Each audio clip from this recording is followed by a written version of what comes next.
bill, brought the report to the House debated the bill, and the House approved the bill and sent it to the National Assembly, only for it to die in the National Assembly. Mr. Speaker, we sought to find out the reasons why the National Assembly killed the bill. It appears that the bill was not even read a first time, because we didn't get any feedback on what the National Assembly found to be offensive about this particular bill. Mr. Speaker, in line with the earlier communication by the Speaker when the House sat, with regards to processing business of the House before committees and in plenary, we must also have a conversation with our brothers in the other House. A good number of senators here have sponsored private bills, but those bills feature nowhere in the order paper and in the schedule of the National Assembly. Mr. Speaker, it's very painful for a member to go through the motions, to engage researchers, to engage policy experts, and then come up with a legislative proposal, and then this House spends quality time to debate that bill, and then it goes to the other House and disappears in the cracks without it even being subjected to debate or being tested through public participation. Mr. Speaker, I say so because personally, I brought 2 bills to this House at the very, very early stages when this 13th Parliament started. I brought the County Boundaries Bill, which was part of the bills that were required under the NADCO process. Mr. Speaker, the County Boundaries Bill, again, almost, I think this is the 3rd time that we are trying to pass it. And we know that the Constitution requires Parliament to enact legislation to give effect to that particular article that relates to alteration or matters of boundary disputes. In Vihiga, Mr. Speaker, there has been a long-standing dispute between Vihiga County and Kisumu County over the status of Maseno and over where the borders should lie. Mr. Speaker, very soon you might hear that there have been some conflict that has flared up in some borders. I'm very happy that the conflict that was there between Kericho County and Kisumu County, the elders found a way of working things together. However, Mr. Speaker, we cannot build a future, we cannot build a country just on intentions. We must be deliberate in institutionalizing things, and that's why the County Boundaries Bill was important. Unfortunately, Mr. Speaker, there is no clarity on how far the other House has gone in processing that bill. The same case applies to my County Vocational Training and Education Bill.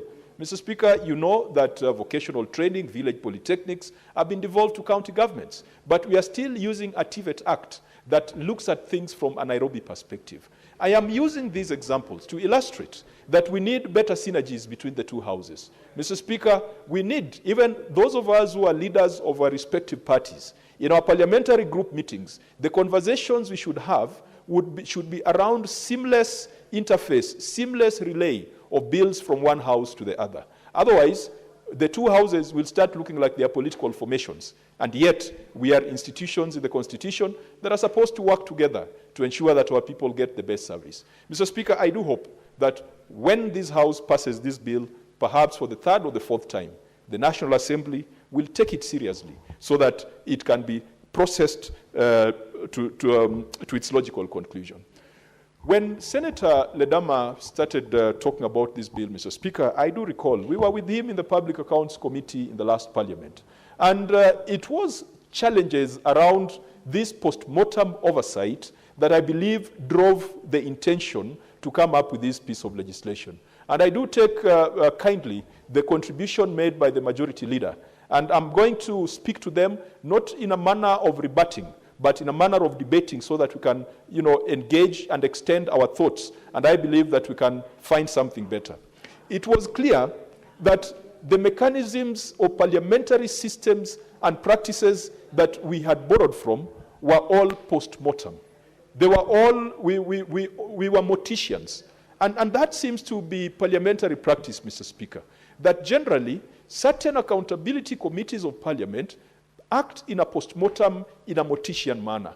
And the question has been, how can we change our procedures so that Parliament is more of a physician coming in proactively rather than a mortician coming in when the body is dead?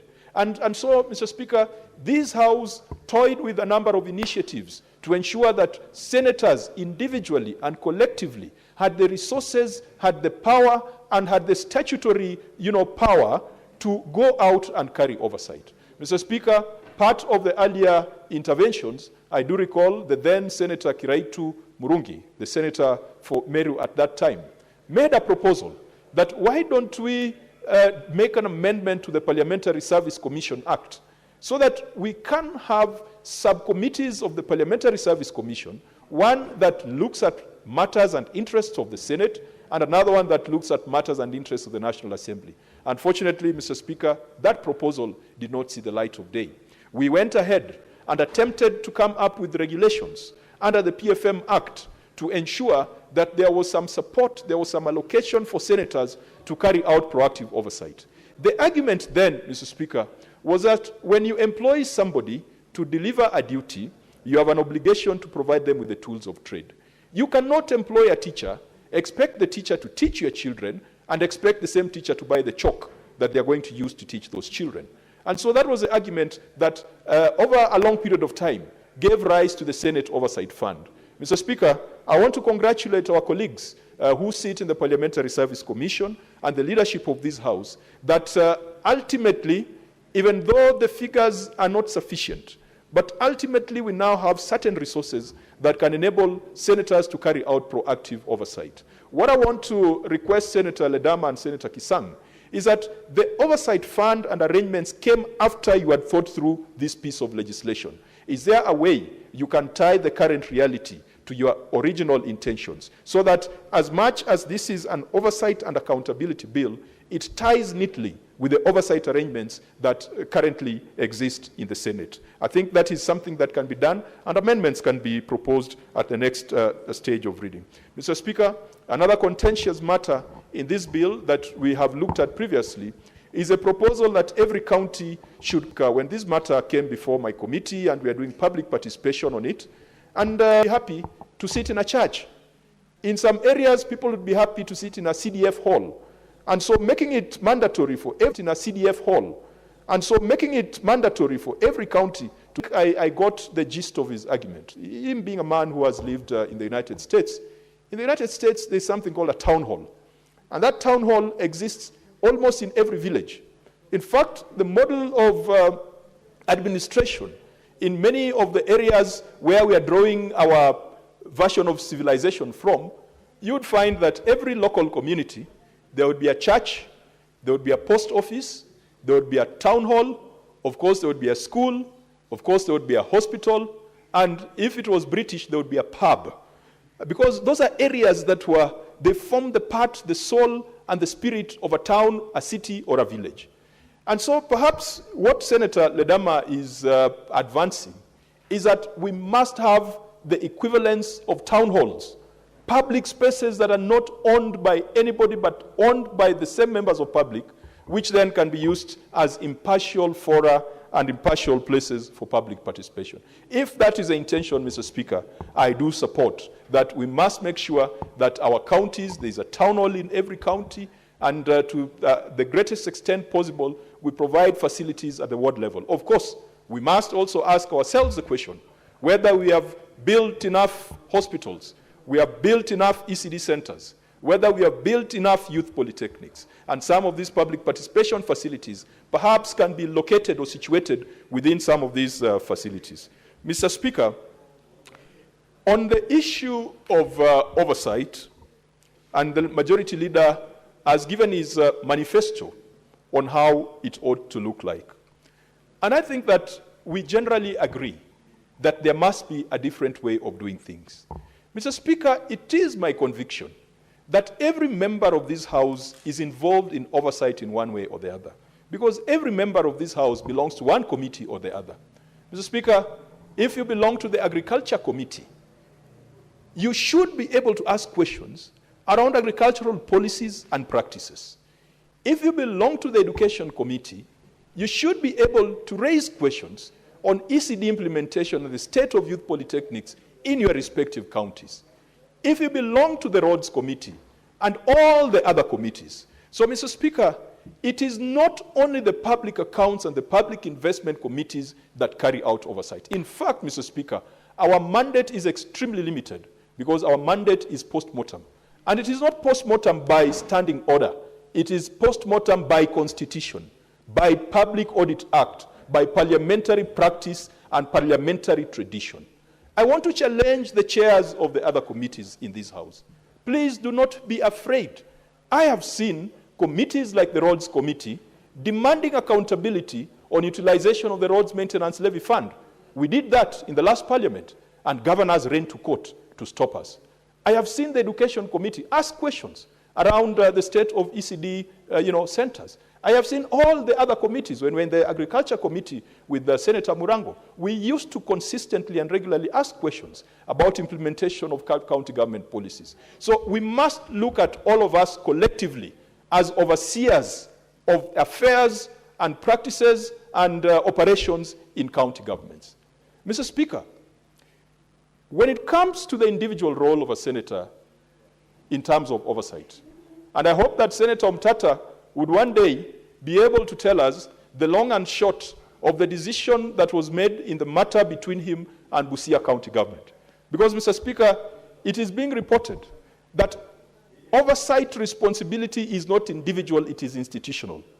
Mr. Speaker, if it was institutional, then why do we have an oversight fund for respective senators? It means that even that oversight fund is unconstitutional.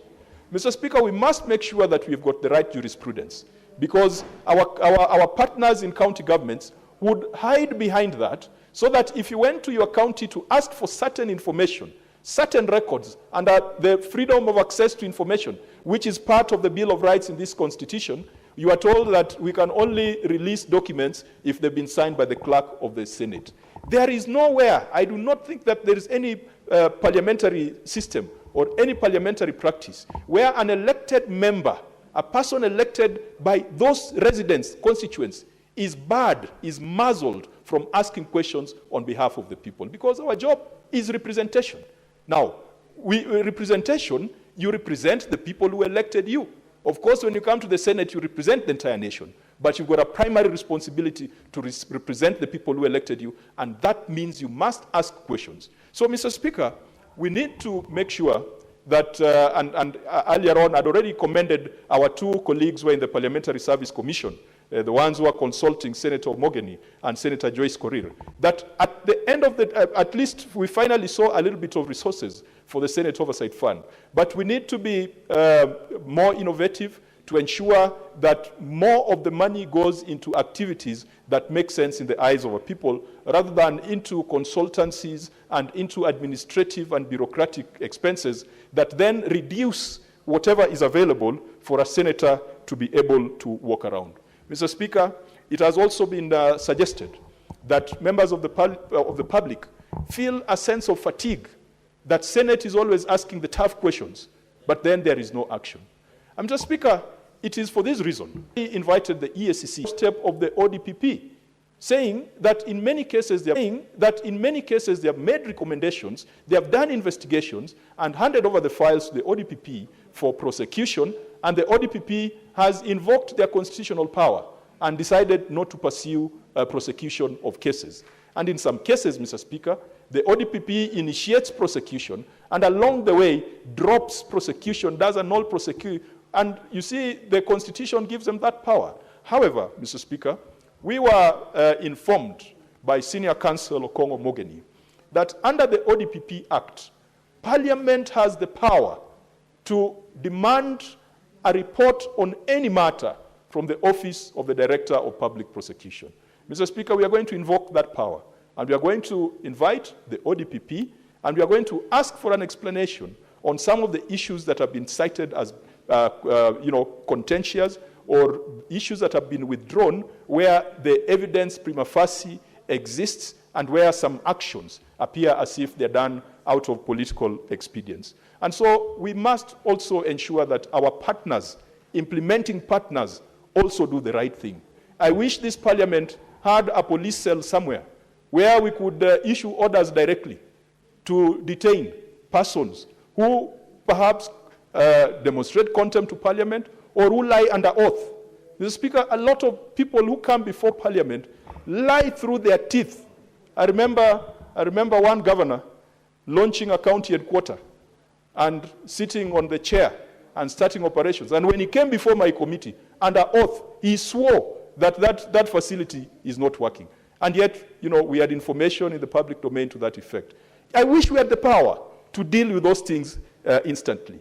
I wish that the amendments by Senator Osotsi could see the light of day so that we can strengthen the penalties and the consequences of non-cooperation or contempt of parliament or lying before parliament. Mr. Speaker, I conclude by recommending that this House passes this bill, but let us also not forget to strengthen our small brothers in the counties called the county assemblies.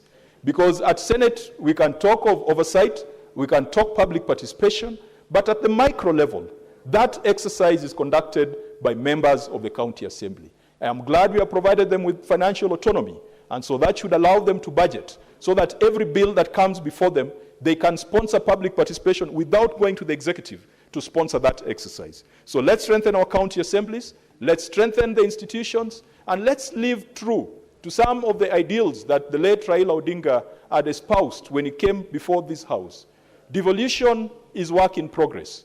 It is not possible to get it right in a period of 15 years. And so now more than ever, we as members of the Senate, we must make sure that we are actively involved in oversight. Oversight is not for park and pick.